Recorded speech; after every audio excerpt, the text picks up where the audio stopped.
Follow the money. That's what I always say. You always follow the money. Yeah. This is Follow the Money with Mitch Moss and Pauly Howard on VSiN. Mitch on vacation all week. Youmans sitting in another day. Follow the Money. Sirius XM Channel 158. Great to talk NFL. We go out to the progressive guest line, and it's Brad Biggs, who's covered the Bears since 2001 for the Chicago Tribune, and they look great on Sunday, and he joins us on the progressive guest line to talk a little football here. Appreciate the time, my friend. How you doing? I'm great today, guys. Practice wrapped up a little bit ago. It's a nice sunny day here now. I got no complaints whatsoever. Excellent. Good. Excellent. So they were phenomenal in the win against the Bills on Sunday night. Do you think, is everything going as planned, and the hype and probably the biggest expectations here from what's expected from Ben Johnson coming in from the Lions? Yeah, I mean, there's a tremendous amount of hype. There's no question about that. There's a belief throughout the building that they've got the right guy to kind of help get this pointed in the right direction. And it's overlooked by a lot of people is the fact that this division's a monster, especially if J.J. McCarthy's anything as a rookie, right? Like, this is a loaded division. So, 13, 14 plays for Caleb Williams and the starters on offense the other night. I can't put a whole lot into that because the Bills starters were not on the field. And I don't think anybody got carried away last year when the Bills went out to Orchard Park and put it on the same team. The Bears won that game 33-6 last summer. Right. Okay. Good point. Buffalo ended up being pretty good, and the Bears were embarrassingly bad.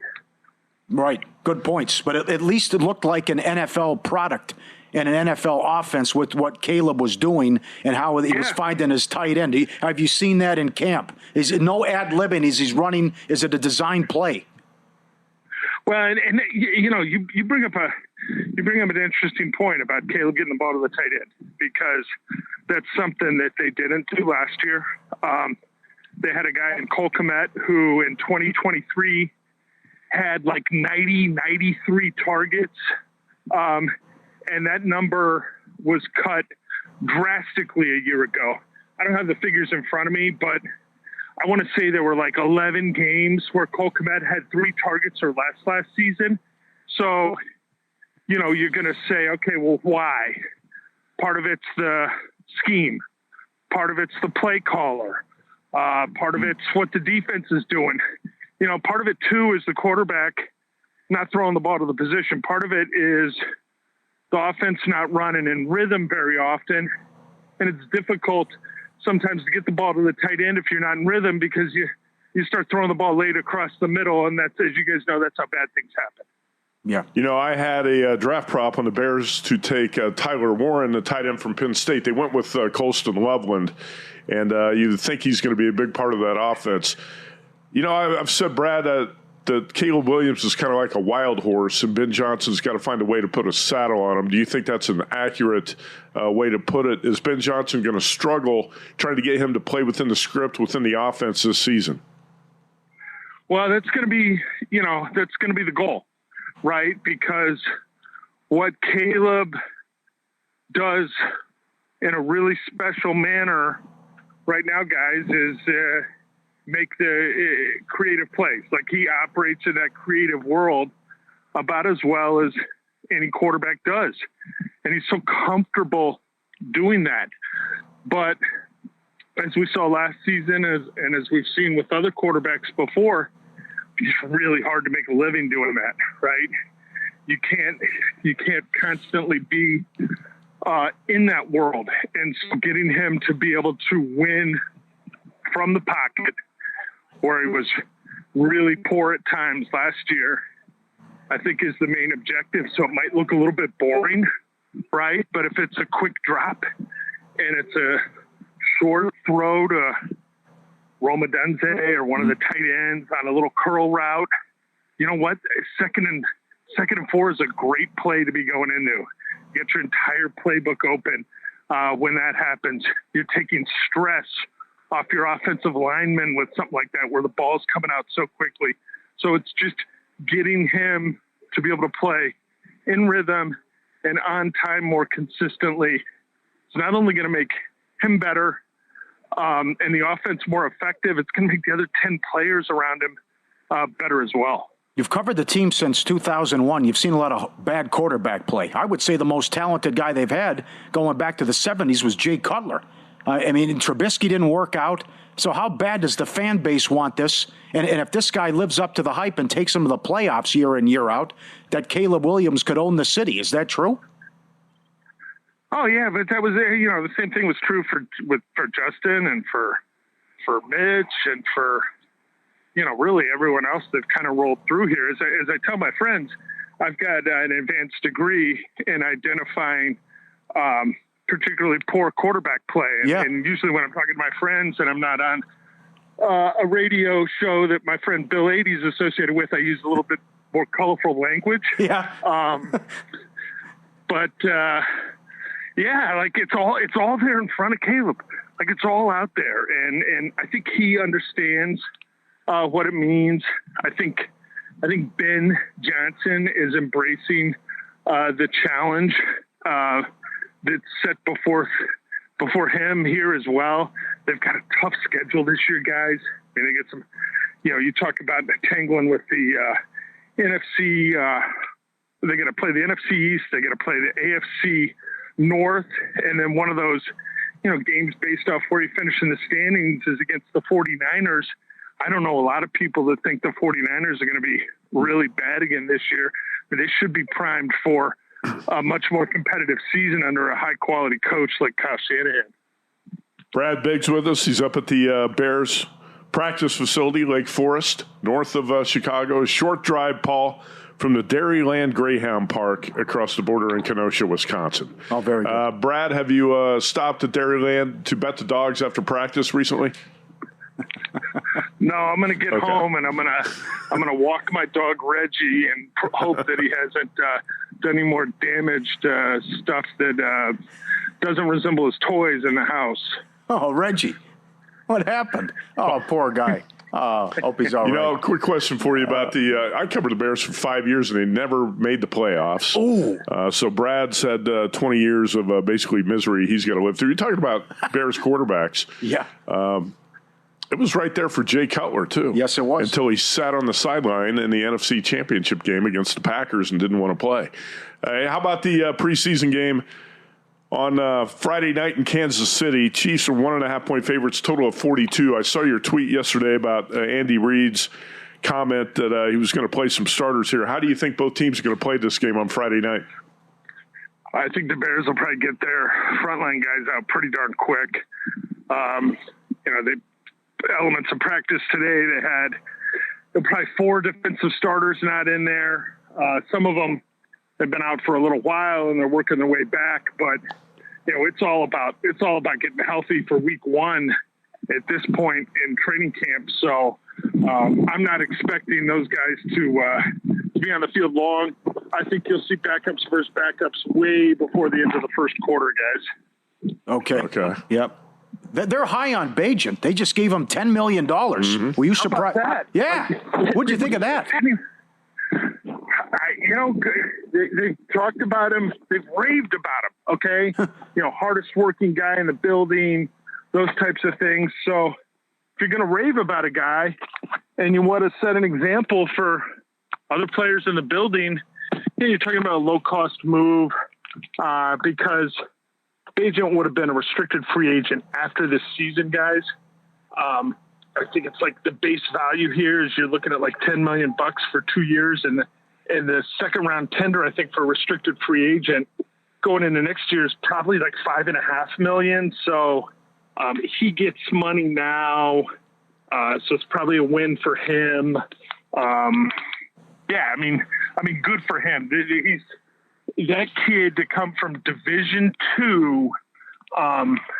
He's earned everything that he's gotten to this point. Absolutely. Hey, Brad, quick question for you. How much better do you think this roster is now than it was at the end of last season? And how good do you think this Bears defense is going to be? Yeah, that's a good question because you look at the defense and you say, well, they've got like 2 new starters from last year. Like most of the guys are back, and they were, pretty underwhelming as a defensive unit a year ago. Everybody got swept up in the final 8-10 games of that 2022 season after they traded for Montez Sweat, right? They played, or 2023 season, where they played pretty damn good football in the second half of that season after Sweat came over from the Commanders in the trade. And so a year ago offseason, people are like, oh, this could be a top 10 defense. You look at it, you're like, yeah, that's feasible. They couldn't stop the run last year. They didn't rush the pass rusher with any consistency, and they were brutal on third down. Otherwise, it was all right. I think Dennis Allen is a huge upgrade for him. Yep. They've kind of bought into his attitude. I'm intrigued. Like, don't fall into a trap talking about top 10 or top 5. I mean, first of all, what categories are you talking about? But they could be significantly better with mostly the same personnel. Great answer. Great job, my friend. Good to talk to you, and we'll catch up soon. Appreciate you. Anytime, fellas. I enjoy it.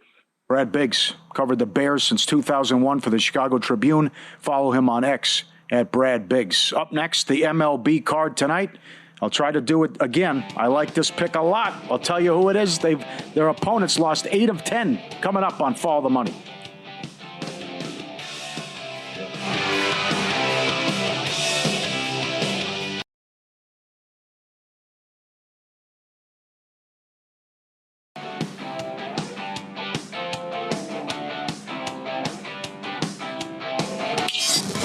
This is Follow the Money on VSiN. When we took the air and started the show, the total in play was 10.5 in a Cleveland game. Now we go to the 7th inning, 5.5, as this kid making his debut for Cleveland, Mezek getting it done over Fott, 2-1 Cleveland in the 7th in play total, 5.5 under -170, Guardians -230 to win, take back +180 on Arizona at DraftKings. So keep an eye on that one. Coming up tonight, I really like the Kansas City Royals. They've won 5 in a row. They've outscored their opponents 24-10 during the winning streak. They've hit a home run 9 games in a row. They have an ERA of 1.80 as well. They're facing a team that is going through a rough stretch here. And Texas has lost 8 of 10. They continue to blow games. And now this was supposed to be DeGrom, but they're pushing him back. So now it's going to be Bushley for Texas, who gets the start. And I'm all about Noah Cameron, who starts for Kansas City. Since July, he's 5-1 with a 2.12 ERA in 8 starts. One team's hot. They've won 5 in a row, only 2.5 back in the mix. 6 against Detroit, 6 against the Angels, 3 against the White Sox, 3 against Seattle. Cleveland, Toronto, the A's, and Philly left on the schedule. It's doable. They can pull it off. And I got Texas, who's lost 8 of 10. Really like Kansas City tonight and back Noah Cameron, $1.30 at home. You don't even have to lay that much. Actually, it's a Superbook, 123 here at Circa, 125. Great. I see 121 out there offshore. It's actually a very reasonable price. I like that side, too. You're talking about a team that's hot and a team that's not, and you like your pitching matchup, right? Yep. And Texas bullpen's been a fiasco as well. August is not too late to get hot in baseball. Good point. I've seen this happen a lot of times. Okay, A team like the Royals have plenty of talent. I think they have enough pitching.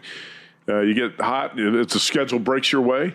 You're definitely not out of it. And I think it's probably the right time. It's probably a good bet on KC tonight. The no on Boston is +180. The no on Seattle's 5-1. The no on the Yankees is 12-1. Texas is 8-1 to make it. The Reds are +220. There's also a good prop up at DraftKings. They have a New York prop.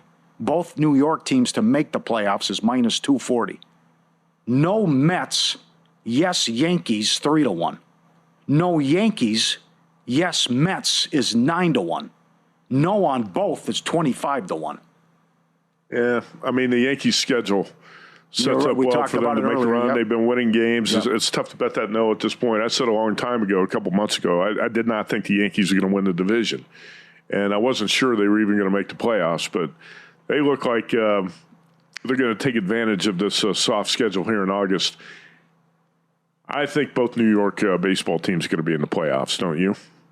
I think it looks that way right now. Yeah, because just St. Louis is not that good, and they're going to fall back, and the Reds' schedule's too tough. I don't think it's going to happen. How about the Reds won last night in Anaheim? The Reds beat the Angels 10 times in a row. Yeah, you believe that? No, I'm very surprised with it. And I think De La Cruz scored twice from first on a single. Well, outfielders were lazy last night. Yeah. Slow to get to the ball, slow to fire the throw in, and you cannot be slow against Ellie De La Cruz. He can go from first to home almost in a heartbeat. That was very impressive, I thought, the way the Reds played last night. And Ellie De La Cruz, one of the most exciting players in baseball. Damn right. Good win for the Reds last night. Off that big series, go to the West Coast and win that. It's also impressive you can watch all the games when you're going Wendy's to KFC to Dairy Queen to Taco Bell. I don't know how you I watched the replays late at night. Okay. Yeah, I'll follow the scores on the phone while I'm moving around town. I was putting in some football bets last night. That's great. And late at night, those games replay on the Dodgers channel, the Angels channel. You know, you can always watch replays late at night when you're working on stuff. So the White Sox are throwing Martin Perez tonight, and this has been a wild series. Chicago had all those runs in the first game, and then they blew the 10-4 lead last night. Atlanta wins 11-10, and the Braves are $2, though, with Waldrop going. Total of 9. Albies is hitting .778 career against Perez, and Perez against Atlanta's 0-2 with an ERA of 9 and change. Yuck. So I think, again, fireworks in this game coming up at 4:15 Pacific. But isn't it odd in baseball how teams like the White Sox and the Rockies that have nothing to play for are all of a sudden playing some of their best baseball in the middle of August? Yeah, right? No kidding. Isn't that? It is. It's wild. And I can't figure out Sandy. So the Marlins are $1.20 tonight at home to St. Louis. Is this a 4-game set or a 3-game set, Luke? I think they're trying to avoid the sweep. See if they play tomorrow. Thank you. But Sandy here could be the first former Cy Young Award winner to allow the most earned runs on the season since Verlander did it, I think in 2014. But he's been so bad on the road. He's had some good moments at home. Last week against Boston. There you go. I was just going to say, I know, you got me. That's what he got me. I know. He was great at Fenway. So a lot of this stuff doesn't make sense, and it's been a weird 2 weeks. Red Sox had a hard time even hitting this guy last week at Fenway Park. Yeah. You only give up 1 hit through like 6 innings. So he's $1.20 against St. Louis. Total of 8.5. No read, no feel, though, on this one as St. Louis tries to get him again. And Miami was such a good story there. They got up to number 2 on ROI, most profitable team, and now they're falling on their faces here as we get to the end of the season. Sandy Alcantara last week, 6 innings, 2 hits. I don't think he gave up a hit until, the 6th inning of that game? Yeah. Alex Bregman, I remember, had a single. 1 run, struck out 7, walked 1. In his previous 2 starts, he'd allowed 11 earned runs in 12 innings before he shows up at Fenway and shuts down the Red Sox. Now, the Red Sox did come back and win that game 2-1 against the bullpen. But how bizarre was that? What Sandy Alcantara did against Boston last week. I know. Okay, so, boy, oh boy, it's a big number today. Tanner Gordon to give up 4+ earned runs is $1.40.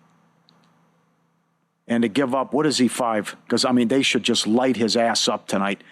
5+ runs is +135. It's Ohtani against Gordon. Yeah. Ohtani's 320 on the road. He got me last time out. He was actually pretty good against Arizona. Prior to that start, he was 0-3 with an ERA of 20. In career, he's 3-11 with an ERA of 8. I mean, this just... I got to call my shot again. The Dodgers should be able to get this guy out of here by the 3rd or 4th inning. This is one of those games where you feel like laying the runs with the Dodgers. It does, right? Yes. It kind of felt like that last night after they lost the series opener. Exploded. They were going to bounce back, and they did. And you think they're probably going to do that tonight against a bad pitcher. Yep.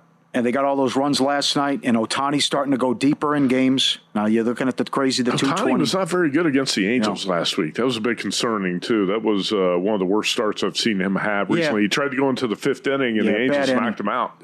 Yeah, bad inning. So 330 now at DraftKings, minus 225 on the run line. Ohtani against Gordon coming up at 5:40 Pacific. That's a 4-game set. Kershaw goes tomorrow. And how many runs would you be willing to lay? You lay 2.5. You lay 3. Good. You ever lay 3.5 on a game?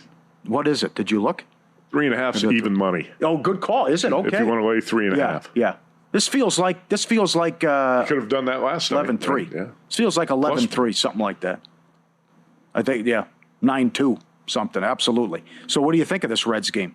As they try to win 11 in a row against the Angels, it's Martinez against Kikuchi. Yeah. Hayes is hitting .666 career. I don't like that number. Against Kikuchi. I mean, you're the guy yesterday who said, God bless. Sign it off. Sign it off. God bless. Sure. Kikuchi, $1.40 at home. You're all over it. Reds have beat him 10 in a row. I don't trust Martinez. Total of 9, but this is a great story as they're only a game out of the playoffs. Even with that tough remaining schedule, they're getting it done and winning ball games. I would go with the Hayes props, but other than that, I don't have an opinion on this. Actually, I think the line is probably right here. I would make Kikuchi the favorite, and I don't like Nick Martinez necessarily.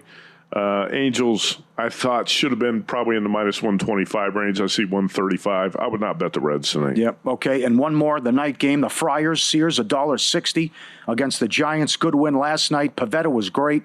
Much needed win. They beat them 5-1. Padres have an ERA under 1 this year against the Giants. Bullpen ERA has been great. And San Francisco, the worst slugging percentage against lefties. So see if Sears can shut them down. That's your late game coming up. Need a proxy? Join the world's biggest football contest with one trip to Vegas anytime before the season starts. Trusted by thousands of players over the last 9 seasons, Winner Circle Proxy helps clients win over $9.3 million the last 2 years.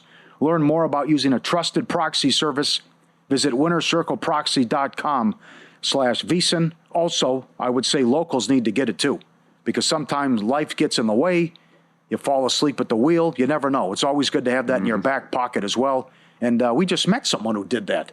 He's a local, and he was getting a proxy. He was using Winner Circle. Proxies are out here in the book every day behind us in circle. Taking up 3-4 booths. Absolutely. winnercircleproxy.com/VSiN. We're going to talk ball coming up with Paul Stone. He'll give out a couple plays and also go over some totals, week 0 and week 1 in college football. And the most interesting man in the world. An all-time story about an iconic high school football game in Texas. He was there. He'll break it down next on VSiN. Follow the Money, the Sports Betting Network, Sirius XM Channel 158.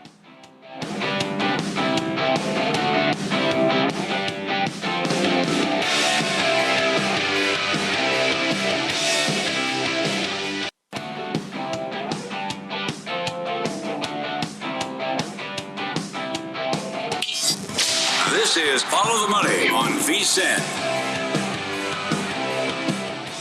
Still 2-1, bottom of the 8th, Cleveland and Arizona.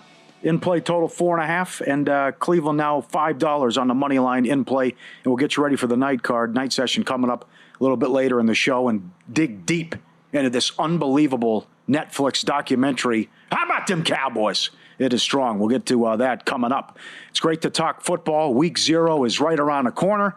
And we'll do that with our weekly visit with Paul Stone, Paul Stone Sports on X and Paul Stone Sports, the website. Check out the podcast as well. He's on the Progressive Guest Line. We'll go over the schedule here and a couple plays, and then the most interesting man in the world.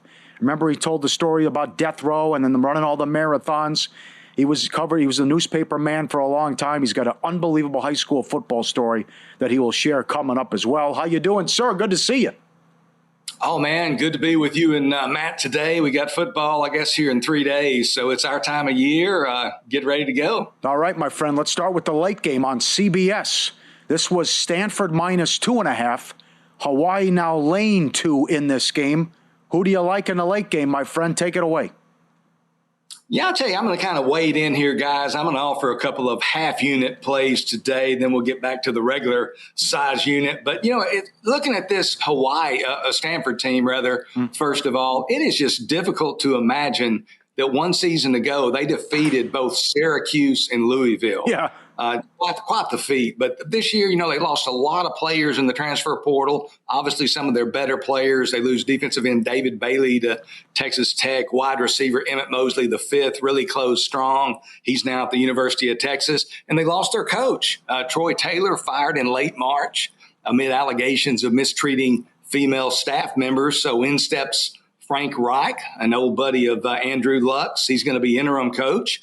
But my attention here is on the Hawaii Rainbow Warriors and Timmy Chang in year 4 there in Honolulu. And for me, it all centers around that southpaw sophomore quarterback, Micah Alhado, who played there at Bishop Gorman High School, not too far from where you guys are in Las Vegas. Mm-hmm. He only started one game last year as a true freshman. And granted, the opponent was New Mexico, but against the Lobos, Hawaii wins that game 38-30, but perhaps more importantly, Alahado passes for 469 yards and 5 touchdowns, rushes for another 54, over 500 yards of total offense, has 2 of his receivers back that caught more than 60 balls last year.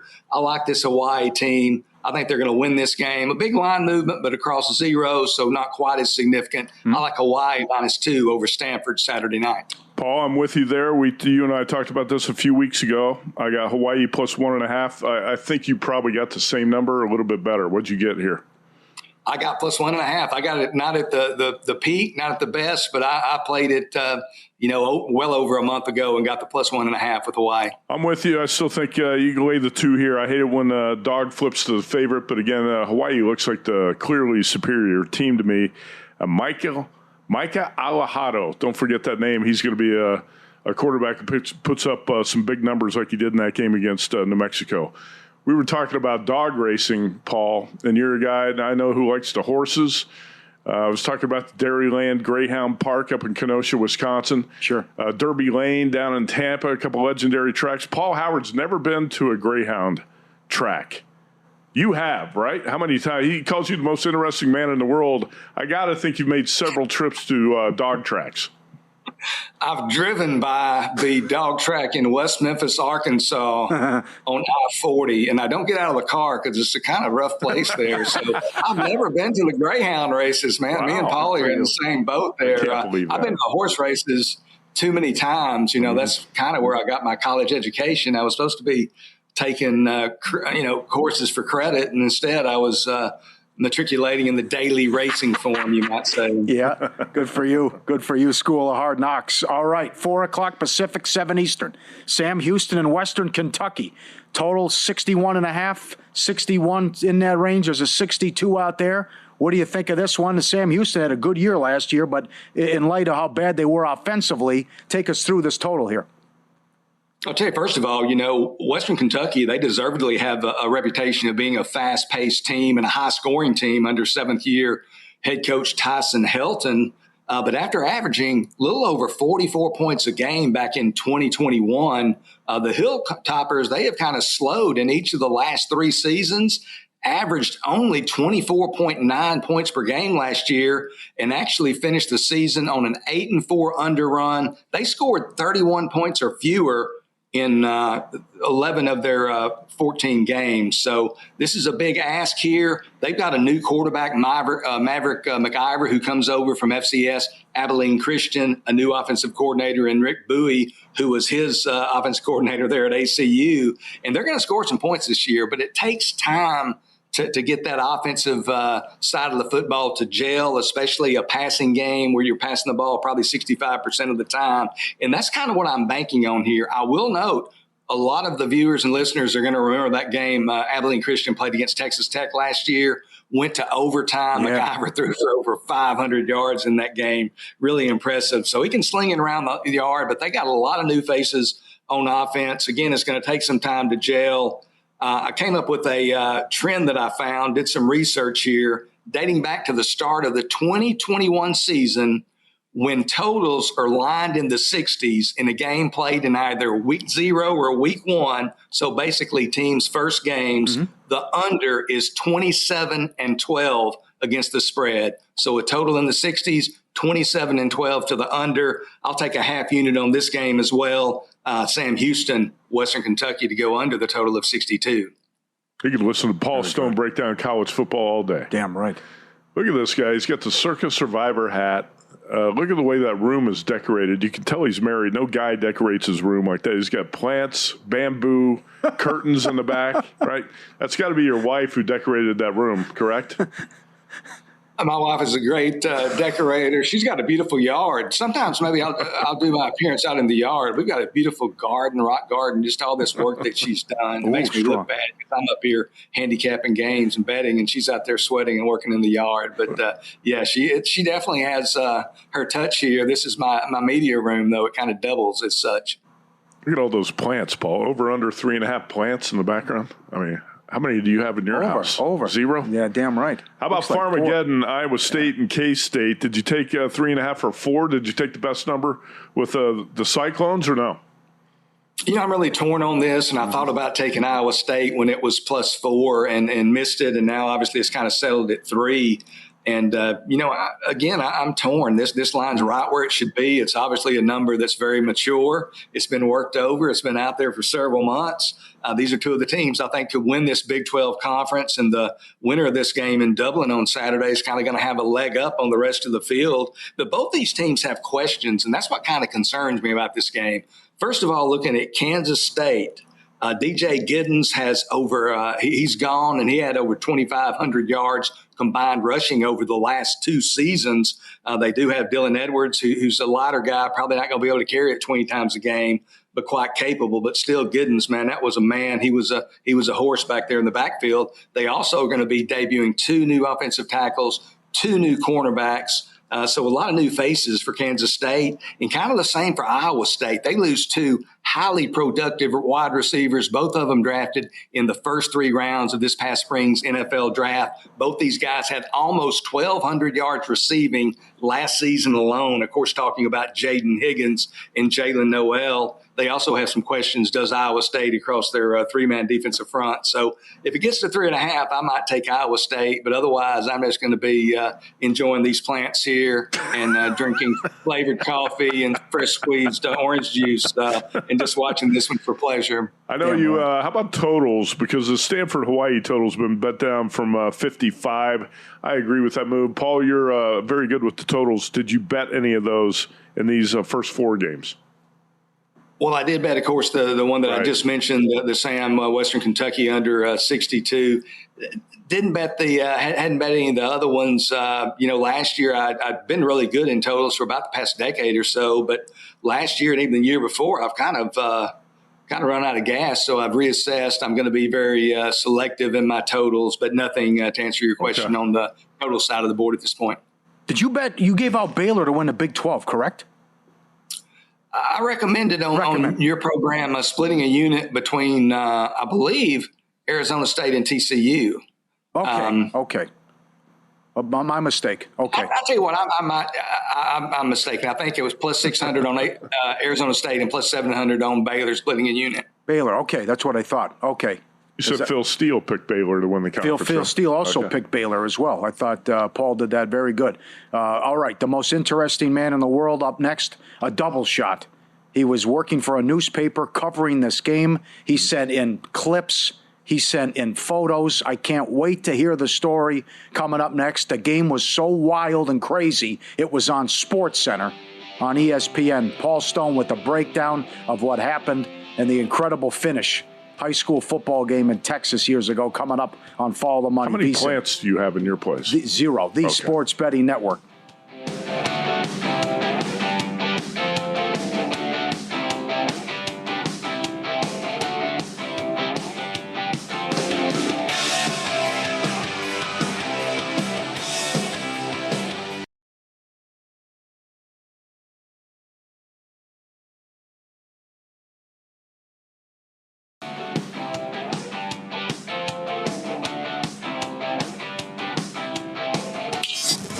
This is Follow the Money on VSiN.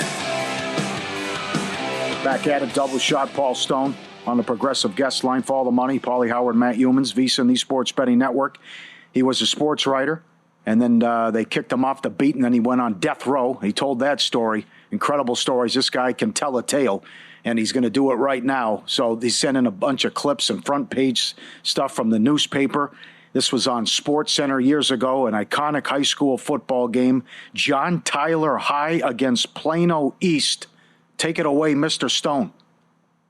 Yeah, this game, I tell you, a lot of people are going to remember this playoff game between John Tyler and Plano East back in 1994. It was actually what we call a regional round game, which would be the round of 16. So it wasn't even the quarterfinals, the semifinals, or the finals.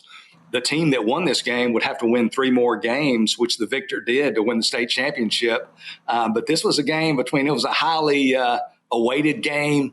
Plano East was ranked number 2 in 5A, which is the highest classification in the state of Texas. John Tyler, number 3.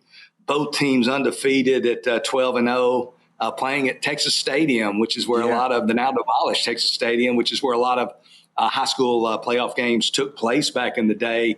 John Tyler is a tradition-rich program. That's who I covered for the Tyler Morning Telegraph at the time. I was a young Cub reporter with a lot of brown hair. It was really dark, a lot of it.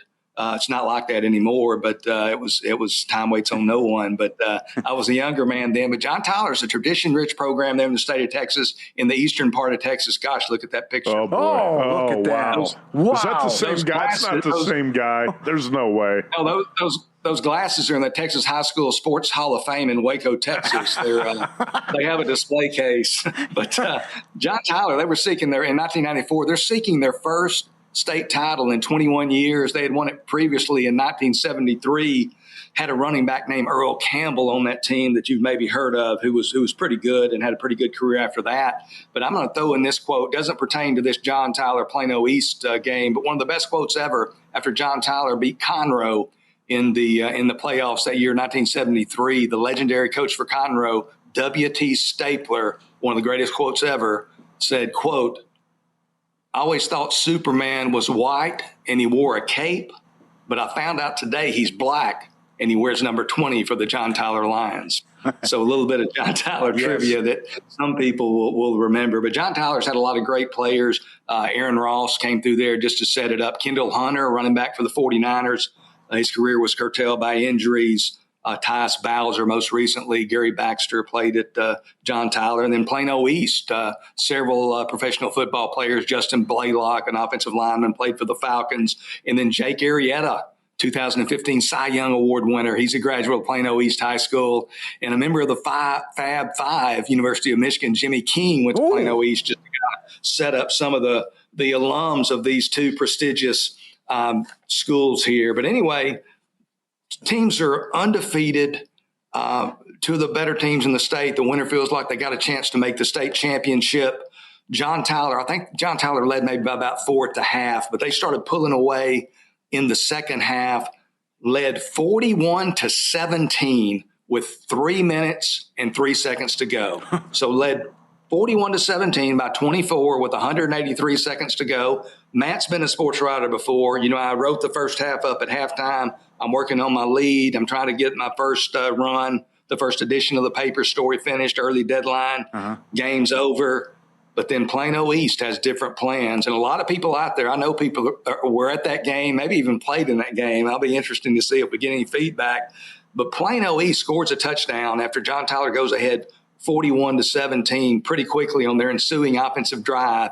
And then they amazingly attempt and recover 3 straight onside kicks and score probably in 1 play, 2 plays, 3 plays on all 3 of those drives. They just miraculously go ahead 44-41 with 24 seconds to go. So they scored 27 points in a span of 2 minutes and 39 seconds. Oh, my God. And this is high-level high school football. These aren't Coles. These aren't hackers out there. These are big-time, you got Division I players on both sides.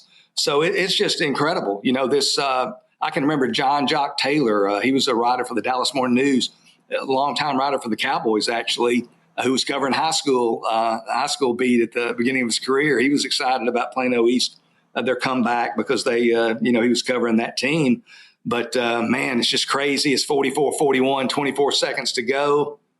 But instead of squib kicking, Plano East elects to kick deep. And it's a beautiful kick. They've got good kickers at the 5A level. Ball's turning over. Roderick Dunn, and he's a guy, Rod Dunn, who catches this kickoff at his own 3-yard line. He didn't play football his 10th grade year and his 11th grade year. He played football as a freshman, but then he specialized in basketball. They had a great basketball program at John Tyler as well. So he didn't even play football. But in the spring or summer before his senior year, some of the guys got with him and said, man, Dunn, we got something special. We want you to make a run with us. Why don't you play football? And he said, no, man, I'm not playing football. He finally relented.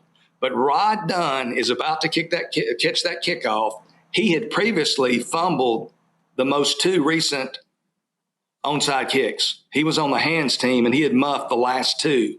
So he had some responsibility. He probably felt terrible. He catches this ball at the 3-yard line. As I recall, he's just inside the left hash. He starts straight up the field, and maybe about the 15 or 20, he starts angling to the left sideline, which was the John Tyler sideline.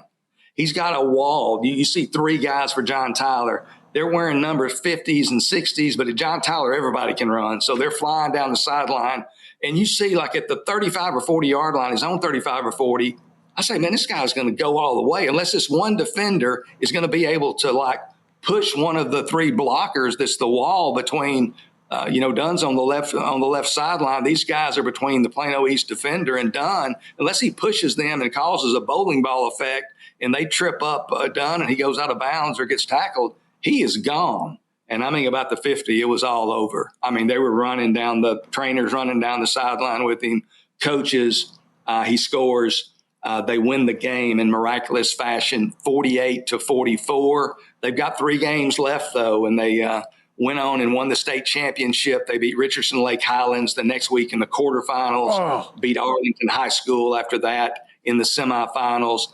Then they beat Austin Westlake in the state championship game at the Astrodome, December of 1994. They won all 3 of those games by double digits, pretty handily, all 3 of them. They did beat Westlake only about 35-24, but there were 3 games played at the Astrodome that day, 3 Texas State Championship games in December of 1994. John Tyler in Austin Westlake was first to be on TV, and the late game, or maybe the second game, just as a side note, Stephenville High School, just southwest of Fort Worth, beat Lamarck, and Stephenville had a brash kind of a wrangler, 39-year-old head coach, a guy named Art Briles was there that day. So really interesting, a lot of stuff.